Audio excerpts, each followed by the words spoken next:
Hello, everyone. It seems to me I should say more about verbs, their principal parts, and the tenses that they create. Oh, how lovely. Grace loves me. That's great. Um, the tenses, that means the time stamps that these verbs put on your writing. All right. When you are looking for the principal parts of any verb in English, and if in your own native language, these words are going to come to you instinctively if you use these little sentence fragments. Today I am ing, the ing form. Yesterday I to-do-do, or long ago I had tiddly bum. Now I always use the word walk as my very most basic verb if I'm trying to find my way out of verb trouble. Today I walk, I am walking. Yesterday I walked, and long ago I had walked. All of that sounds normal. I can change around the rest of the sentence, of course. This one in particular could move around. I was walking. I will be walking. Where walk goes in time with the ing form depends on the am form. Could be, could be was, whatever. Here's the next verb to think about. Same format, but this one's a little bit different. Today I buy, maybe I'm buying groceries. I am buying groceries. Yesterday I bought. The more common past tense in English has an ed on the end, but about a quarter of words don't put on an ed. They change something in the middle. Buy to bought, that vowel change tells us it's past tense. And long ago, I had bought. All right, these two are the same. These two are the same. Why do I bother differentiating? Well, there are some verbs where this long ago form is also different. In fact, about 150 years ago, you would have said, long ago I had boughten. Really, seriously. So, today I swim, I am swimming. Yesterday I swam, and long ago I had swum. That's where those old participle forms get used in the long ago I had form.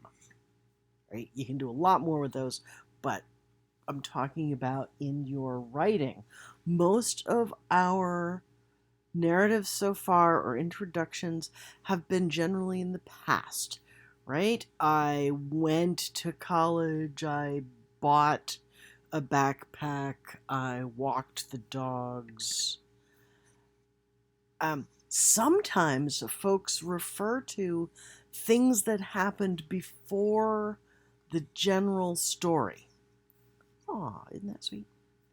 And then you use the long ago form. So if I went to college, I bought a backpack, I walked to class, and that reminded me of when I was a little kid and I had gone to elementary school.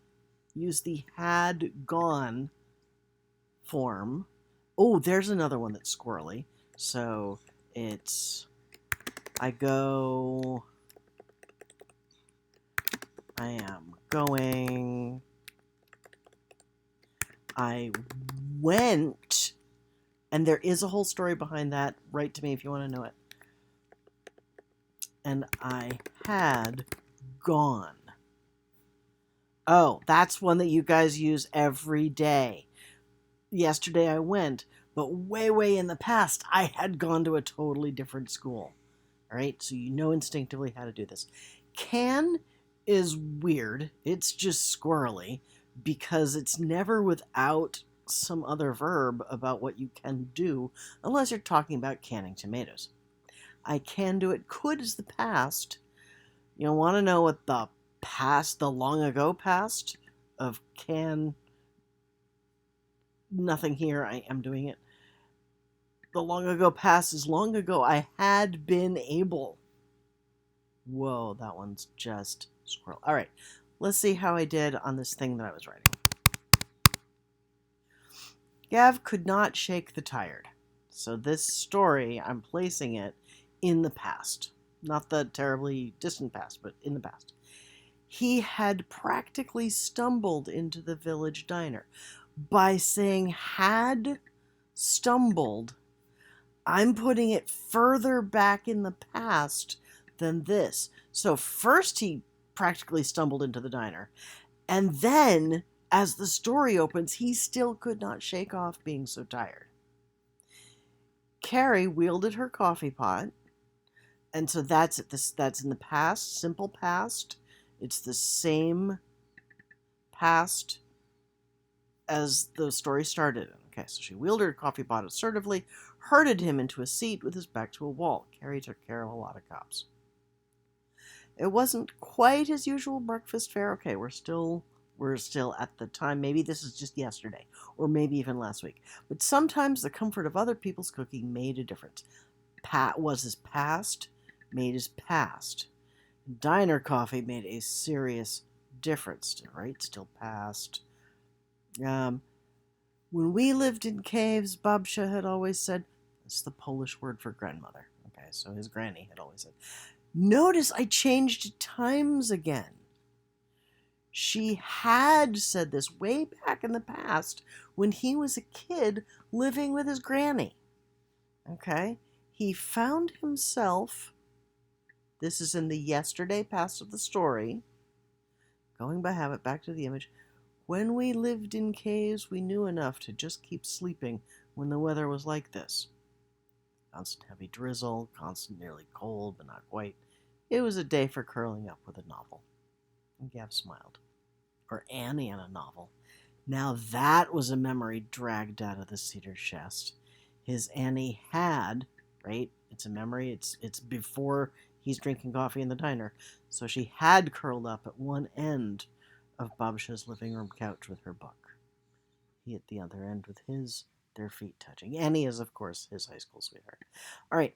When is it appropriate in a story in the past to jump to the present?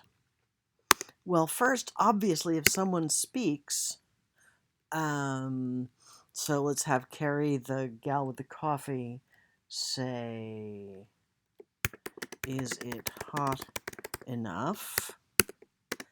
Asked Carrie. Okay, so she said it in the past, but when she was there standing in the past, to her it was the present. So she said, is it hot enough right now?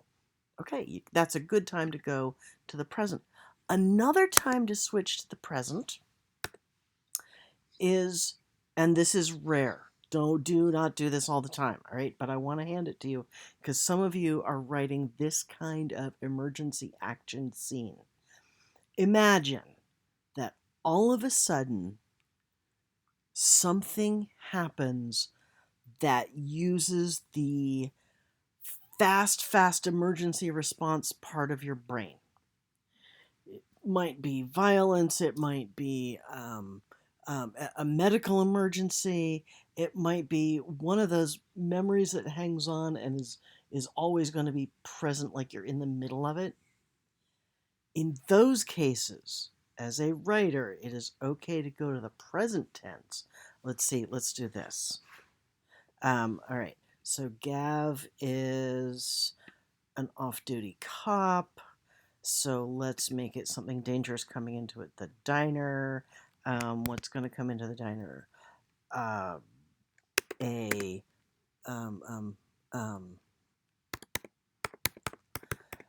motorcycle crashes through the front window.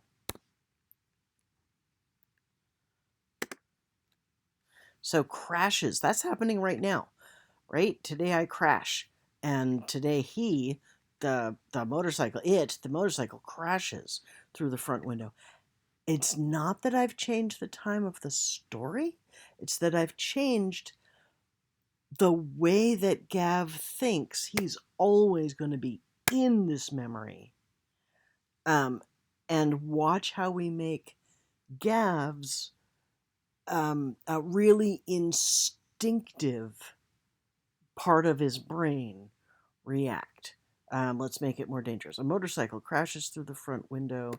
A flash of blued steel, that meaning a gun. A flash of blue steel flashes.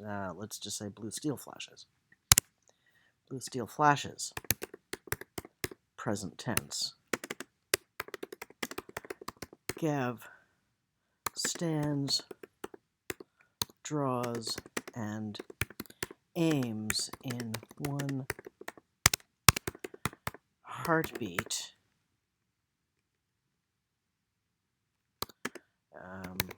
covering the rider. I don't know what's going to happen next, but you see how I made this all happen in the present tense because, wow, oh my God, what's happening? But the whole thing happens in the present tense.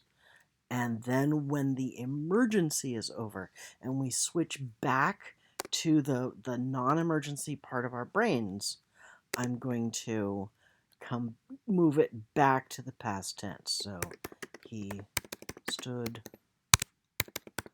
looking down at the rider, and that's in the past. All right. Thank you, everyone.